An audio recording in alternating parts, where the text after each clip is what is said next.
माननीय सदस्य श्री धवल पटेल जी।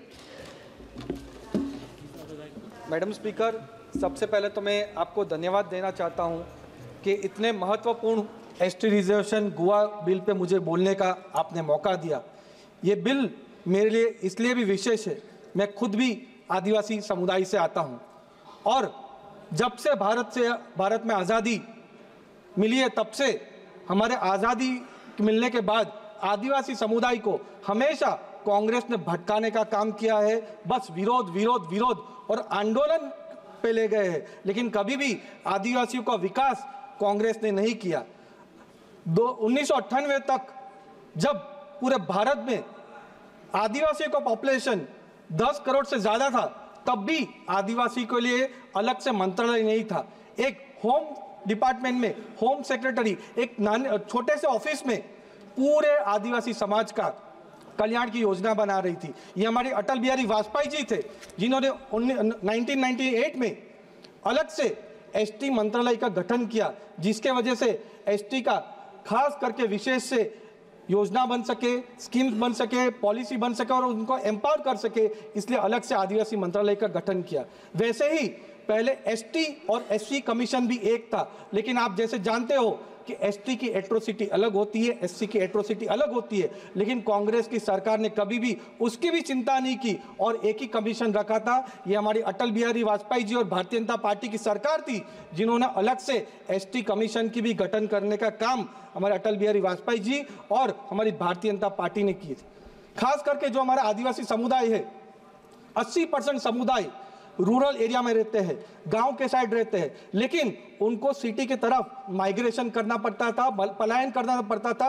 उसका मुख्य रीजन था, मुख्य कारण था कि वहां पे अच्छी पढ़ने की सुविधा नहीं थी, लेकिन कभी भी कांग्रेस की सरकार ने उसके लिए भी काम नहीं किया। ये हमारे अटल बिहारी वाजपेयी जी थे, जिन्होंने 1998 में एकलव्य रेसिडेंशियल मॉडल स्कूल खास करके हमारे आदिवासी बच्चों के लिए खोली और 1998 से 2004 तक 100 जितनी एकलव्य रेसिडेंशियल मॉडल स्कूल चालू करने का काम किसी ने किया हो तो भारतीय जनता पार्टी की सरकार ने ही किया था।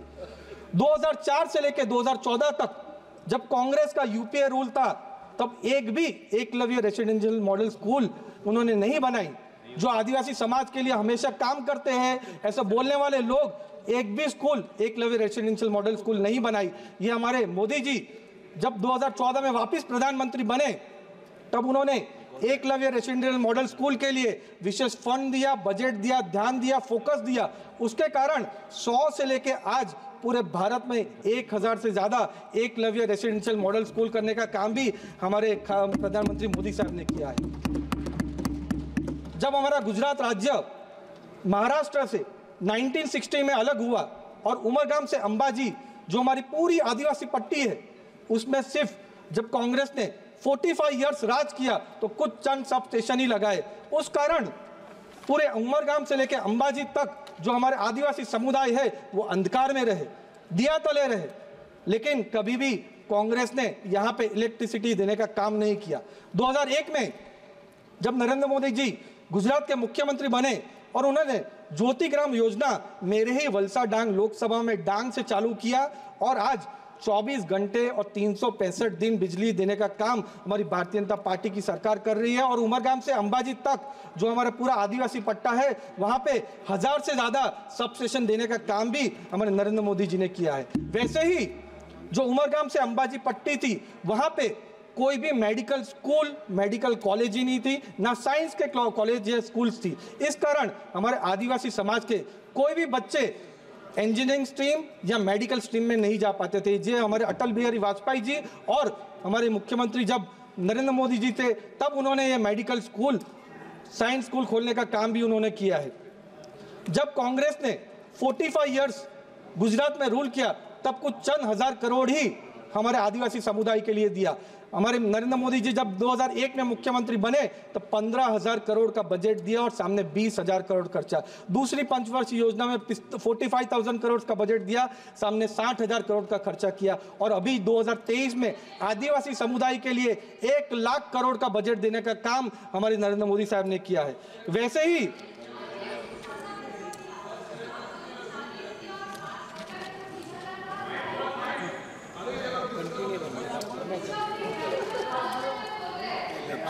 उसके बाद जब प्रधानमंत्री नरेंद्र मोदी जी 2014 में प्रधानमंत्री बने, तब तक 2014 तक सिर्फ 25,000 करोड़ का बजट हमारे आदिवासी समुदाय के लिए था।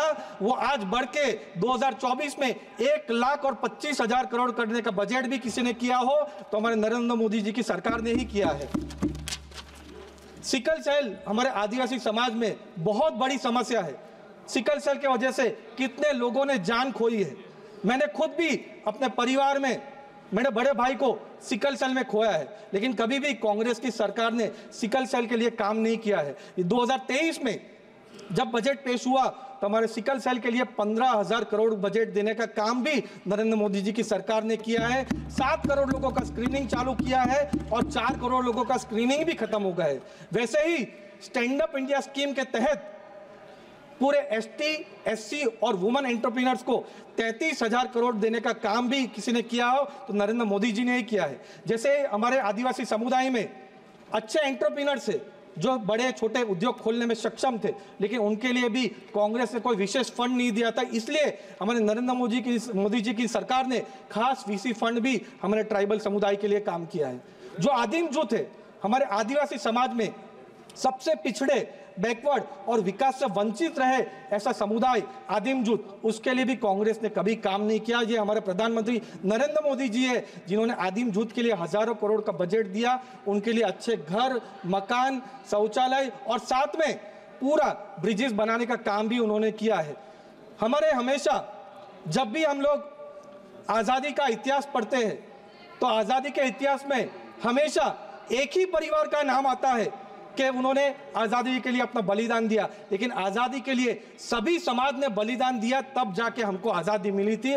और उसमें हमारा आदिवासी समाज भी एकदम मुखरे था, चाहे वो भगवान बिरसा मुंडा हो, तात्या मामा भील हो, तलक्कल चंदू हो, तिलका मांझी हो या फिर मानगढ़, जहां एक साथ हजारों आदिवासियों को मारने का काम अंग्रेजों ने किया था, वो कहीं भी इतिहास में दर्ज नहीं था। ये नरेंद्र मोदी जी है जिन्होंने 75 वर्ष जब हमारे भारत के हुए थे तब पूरे साल उनको आज़ादी के अमृत महोत्सव में ऐसे ट्राइबल हीरोज को सेलिब्रेट करने का काम भी उन्होंने किया है।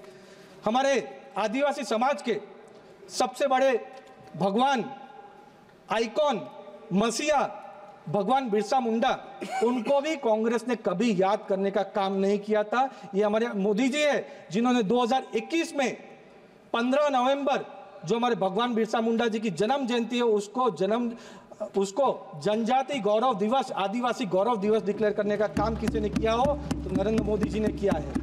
और हमारे भगवान बिरसा मुंडा जी का 2025 में 150वीं जन्म जयंती का वर्ष है, तब पूरे साल आदिवासी गौरव दिवस करके हम लोग डिक्लेयर करने का काम और सेलिब्रेट करने का काम किसी ने किया हो तो हमारे नरेंद्र मोदी जी ने ही किया है। जब भी कांग्रेस सत्ता में आती है तो एक ही परिवार के लोग या एक ही परिवार के अपॉइंटेड लोग मुख्यमंत्री, प्रधानमंत्री या राष्ट्रपति बनते हैं। ये हमारे नरेंद्र मोदी जी है जिन्होंने हमारे आदिवासी समाज से आती हुई महिला द्रौपदी मुर्मू जी, जो वेल क्वालिफाइड, वेल डिजर्व्ड है, उनको हमारे राष्ट्रपति का इलेक्शन लड़ाया और जिताया। वो काम किसी ने किया हो तो हमारे भारतीय जनता पार्टी की सरकार ने ही किया है। और हमेशा कांग्रेस बात करती है कि भारतीय जनता पार्टी की कभी भी सरकार आई तो आदिवासियों का आरक्षण ले लेंगे, लेकिन हमेशा Bharatiya Janata party ST, SC और ओबीसी को आरक्षण देने का काम करती है। उसको मैं खास एग्जांपल देना चाहूंगा।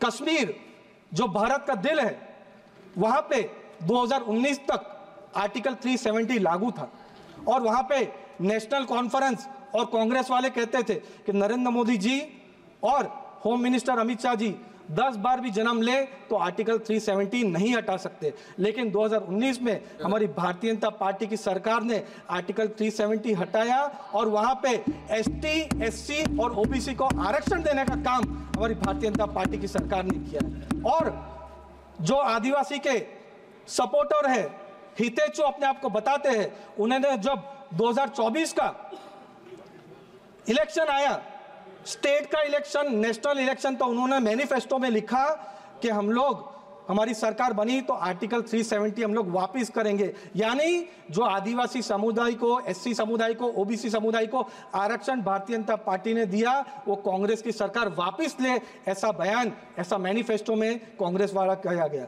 और राहुल गांधी जब अभी अमेरिका के दौरे में थे तब उन्होंने ऑन रिकॉर्ड कहा है कि उनकी सरकार आई तो एसटी, एससी और ओबीसी का आरक्षण ले लेंगे। खास करके गोवा की बात करें तो 1947 में भारत को आज़ादी मिली, लेकिन गोवा को 1961 में आज़ादी मिली। साउथ गोवा है वो पूरा ट्राइबल डोमिनेटेड डिस्ट्रिक्ट है, वहाँ पे 2011 के सेंसस के हिसाब से 10% आदिवासी रहते हैं, यानी टोटल 1,40,000 ट्राइबल्स रहते हैं, लेकिन कभी भी कांग्रेस की सरकार ने आदिवासियों को स्टेटस देने का काम नहीं किया। ये हमारी मनोहर पर्रिकर की सरकार थी जिन्होंने 2003 में कुणबी, गौड़ा और वेलिप को आदिवासी समुदाय का स्टेटस दिया, उसको पार्लियामेंट में भी पारित हुआ। 2012 में मनोहर पर्रिकर जी ने 18 स्कीम्स ट्राइबल्स के लिए लागू की। बीजेपी की जो गवर्नमेंट है गोवा में, उन्होंने 2023 में विधानसभा में ये पारित किया कि एसटी का रिजर्वेशन पार्लियामेंट को देना चाहिए, ऐसा रेजोल्यूशन पास किया। और जब मार्च 2024 में गोवा के सीएम और पूरा भारतीय जनता पार्टी और पूरी टीम, एसटी की टीम मिलकर अमित शाह जी को रिप्रेजेंटेशन दिया कि गोवा में आदिवासियों को आरक्षण मिलना चाहिए, और जब आरक्षण नहीं दिया तब भी अभी हम लोग भारतीय जनता पार्टी की सरकार ने 4 ट्राइबल हमारे विधायक वहां पे है, उसमें से एक विधायक हमारे गोवा विधानसभा का स्पीकर है रमेश तावड़कर जी, जो हेड की पोजीशन है वो भी हमारे आदिवासी समुदाय को देने का काम हमारी भारतीय जनता पार्टी की सरकार ने किया है। और एक अभी मिनिस्टर भी वहाँ पे है, और मैं वापस नरेंद्र मोदी जी की सरकार को धन्यवाद देना चाहता हूँ, पूरी आदिवासी समुदाय की ओर से भी धन्यवाद देना चाहता हूँ कि उन्होंने गोवा में इतना इम्पोर्टेंट बिल देने का काम किया है। वहाँ पे हमारे आदिवासी समाज को इतने साल से जो अन्याय दिया है वो अन्याय आज मिटने वाला है और गोवा में आदिवासियों को आरक्षण मिलने वाला है। इसके लिए आपको सब नरेंद्र मोदी जी को खूब खूब धन्यवाद देना चाहता हूँ। जय आदिवासी, जय जोहर, जय बिरसा मुंडा, जय श्री राम, भारत माता की जय।